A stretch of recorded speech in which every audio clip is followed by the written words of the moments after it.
Santa Maria da Vitória. Assim se chama o Mosteiro da Batalha.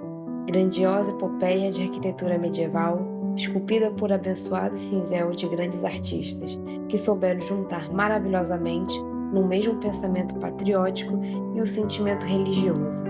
Este mosteiro, mandado edificar pelo testemunho público de gratidão e piedade do rei vencedor, sendo de maioria dos membros da Casa de Abis, pertence ao número das construções levantadas por todo mundo cristão em obediência aos votos formulados.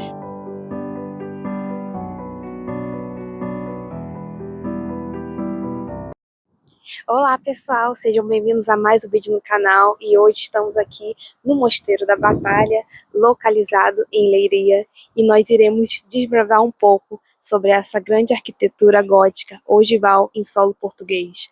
Uma arquitetura que renovou o estilo gótico em Portugal, pois havia antes um período de antes e depois, digamos assim, a qual a arquitetura gótica estava muito mais relacionada com uma estética mais robusta, pelo fato de que no sul de Portugal era muito voltado para a vida rural e do monastério, enquanto no norte estava muito relacionado com as hierarquias dentro da igreja episcopal e principalmente a localização das zonas urbanas, a qual havia uma arquitetura gótica, digamos assim, mais sofisticada. E o Mosteiro da Batalha renovou essas questões e essa mistura da arquitetura gótica portuguesa que até então existia, com a mistura de arquitetura gótica e românica. E nós hoje iremos desbravar um pouco, iremos ver influências de outras arquiteturas góticas a nível europeu, como por exemplo o Mosteiro de Sevilha, a Catedral, e também a de Milão. Então vamos para mais um episódio de hoje para desbravarmos um pouco sobre o Mosteiro da Batalha.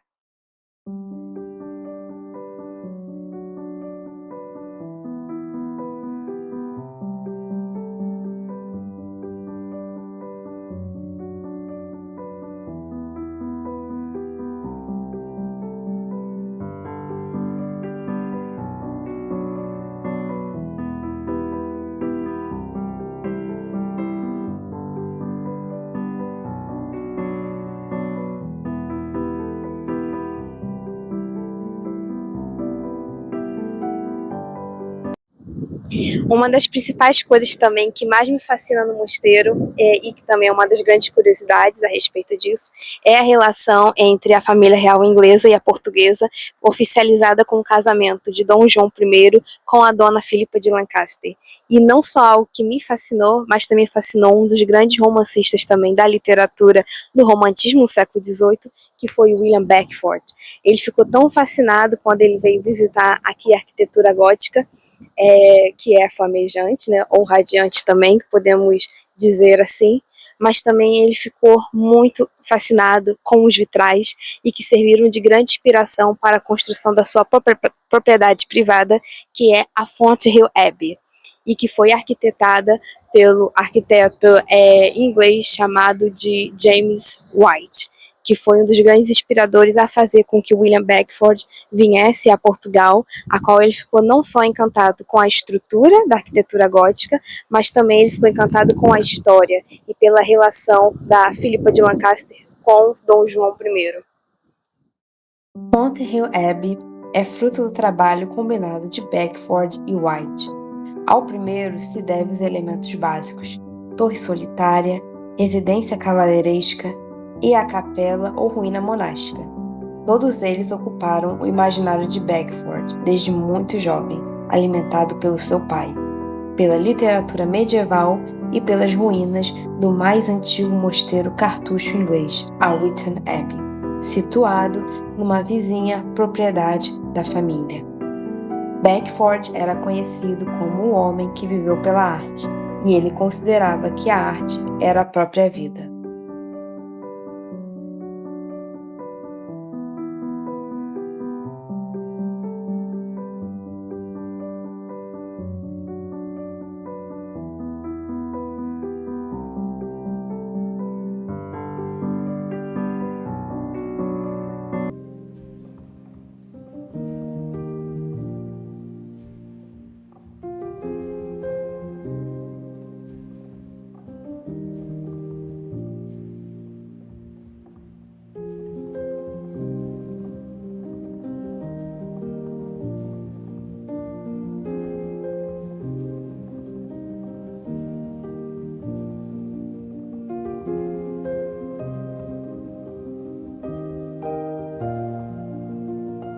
O admirável templo da Batalha deve a sua origem ao cumprimento de uma promessa que fez ao rei Dom João I, quando estava para dar a famosa Batalha de Aljubarrota, em 1385, na véspera da Assunção da Virgem, 14 de agosto, disputando a coroa portuguesa contra o imenso poder de Castela. Com viva fé, pondo toda a esperança na Virgem, fez o voto de lhe erigir um suntuoso templo, se por sua intercessão saísse vencedor, e alcançando dos castelhanos a mais completa vitória. Não se esqueceu daquele dia de ansiedade em que sobre se vira quase um império, mandando 2 ou 3 anos depois erigir este monumento, a que logo deu o nome de Mosteiro de Santa Maria da Vitória. Destaca-se também que, na altura, o mosteiro foi entregue aos dominicanos como forma de agradecimento pelo apoio político e espiritual.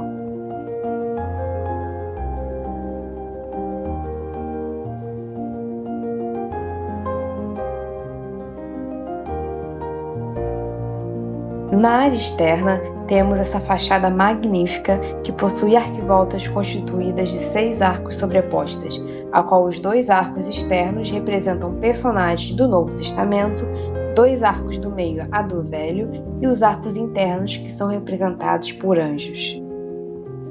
Temos também os pináculos, que são a estrutura mais elevada do mosteiro, que permite a transferência do peso lateral para os arcobotantes e contrafortes.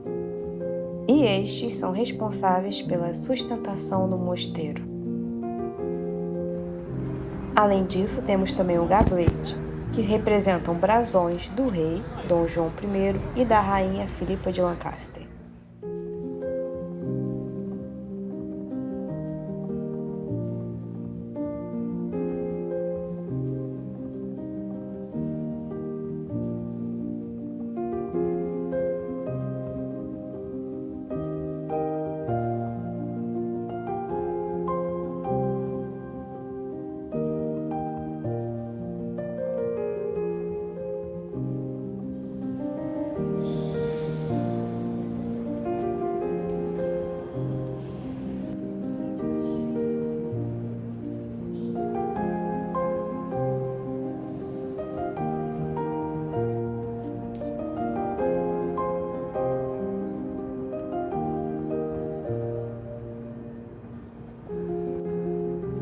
Existiram diferentes mestres arquitetônicos ao longo dos anos, mas os mais conhecidos são o mestre Afonso Domingues, por ter sido o pioneiro a fundar um mosteiro, sendo a sua grande obra-prima, e o segundo mais conhecido e estudado é o mestre Huguet, mestre irlandês que o substituiu e foi responsável pela construção da casa capitular e das capelas imperfeitas.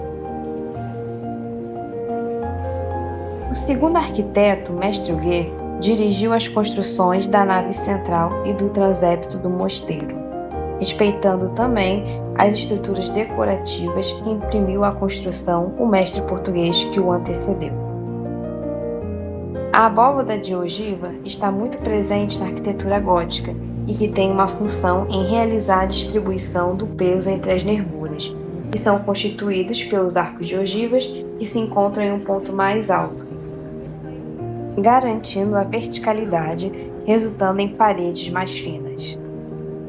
O formato da igreja é de cruz latina, desenhada pelo corpo da igreja e pelo transepto. Abrem-se para 4 capelas, 2 de cada parte da capela mor, dedicadas ao lado do Evangelho a Santa Bárbara e Nossa Senhora do Rosário, e as do lado da Epístola a Nossa Senhora do Pranto, sendo a 4ª dada por Dom João I ao mestre da Ordem de Cristo, Lopo Dias de Souza, para seu mausoléu.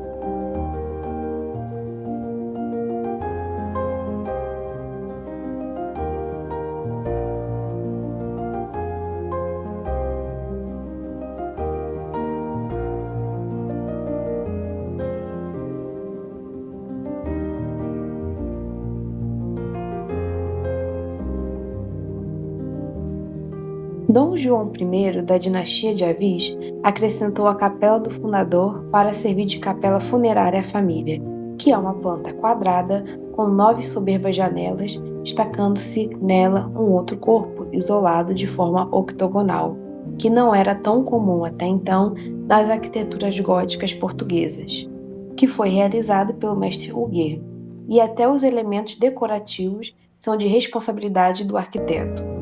A abóbada tem o formato de uma estrela com 8 pontas, pedra de fecho, onde são esculpidas as armas de Dom João I, e há cerca de 17 janelas na capela para que haja uma boa iluminação. E a capela foi concluída por volta de 1434. Além disso, vemos o túmulo do rei e da rainha, que possui epitáfios em latim, com referência aos méritos e nações desses reis.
A casa capitular é uma vasta sala quadrangular com 400 metros quadrados de área.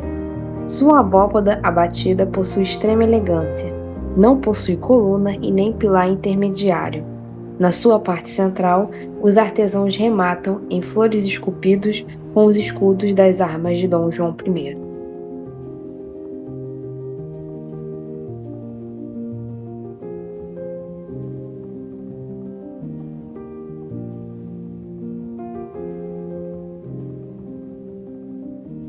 As Capelas Imperfeitas, ou Panteão Duartino, pertencem a um novo projeto sem conexão direta com o antigo. Estas capelas foram idealizadas pelo rei Dom Duarte e ficam atrás da cabeceira da igreja, local onde ficariam a sua sepultura, a de sua esposa Dona Isabel de Aragão e dos futuros reis Dom Afonso V, Dom João II e o filho Dom Afonso. Devido à morte sucessiva do rei Dom Duarte e do mestre Huguet, as capelas demoraram para serem concluídas, e nesse tempo as sepulturas ficaram provisoriamente na capela do fundador. E só no século XVI que o rei Dom Manuel I foi tentar concluir as capelas, embora grande parte das verbas adquiridas foram priorizadas para a construção do Mosteiro dos Jerônimos em Lisboa, onde o mesmo rei foi sepultado.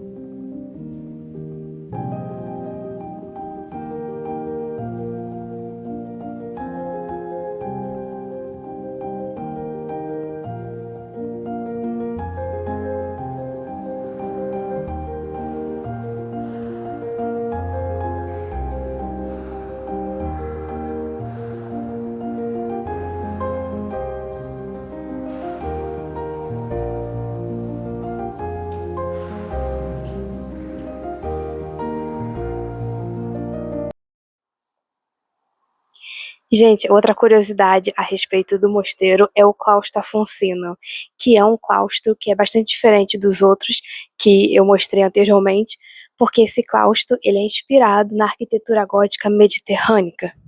e é uma arquitetura que também nós vemos esses traços de horizontalidade e arcadas mais simples, como podemos ver aqui, e que é muito diferente da arquitetura gótica flamejante, né, que é a arquitetura que domina todo o Mosteiro da Batalha. E essa influência também a gente vê no convento de Pena, localizado em Sintra, e também vemos no sul da Europa e em outros países também a nível europeu, como, por exemplo, o Mosteiro de Varatojo, onde temos esse claustro, digamos assim, afonsino, inspirado na arquitetura mediterrânica.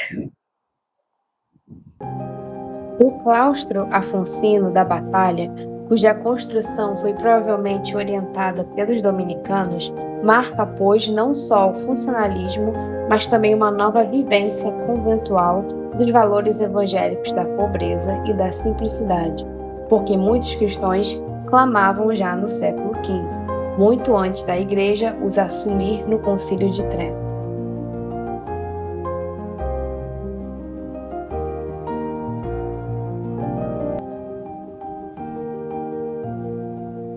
As gárgulas, como vocação moralizante, está presente nas capelas imperfeitas, a trazer reflexões sobre os pecados, e possui cerca de 380 gárgulas ao redor do mosteiro, presente em telhados e fachadas.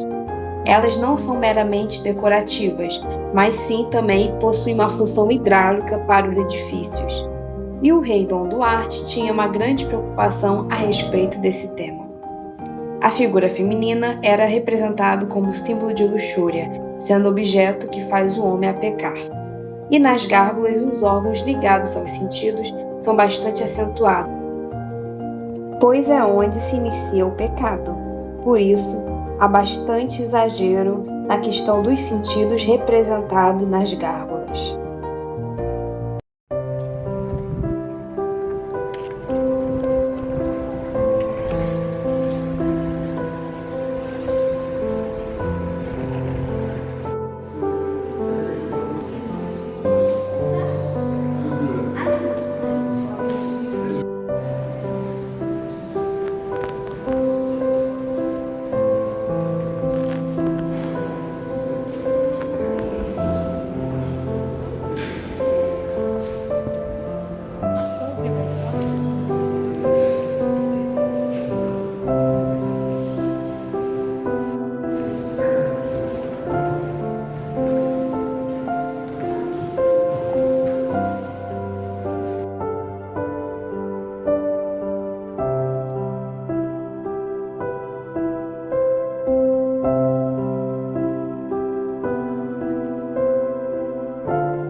Agora, a pergunta que não quer calar é que eu gostaria de saber da minha avó o que mais a encantou e a impressionou também ao visitar o Mosteiro da Batalha.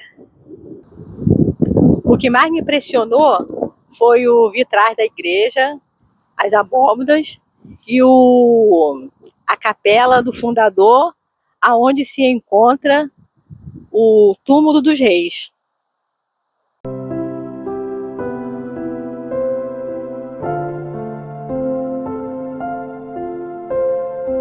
Venceste, Senhor Rei, vencestes. A abóbada da casa capitular não ficará por terra. Ó meu mosteiro da batalha, sonho querido de 15 anos de vida entregues a cogitações. A mais formosa das tuas imagens será realizada, será duradoura, como a pedra que vou estampá-la. Senhor Rei, as nossas almas entendem-se. As únicas palavras harmoniosas e inteiramente suaves que tenho ouvido há muitos anos são as que vos saíram da boca. Só Dom João I compreende Afonso Domingues, porque só ele compreende a valia destas duas palavras formosíssimas, palavras de anjo, pátria e glória.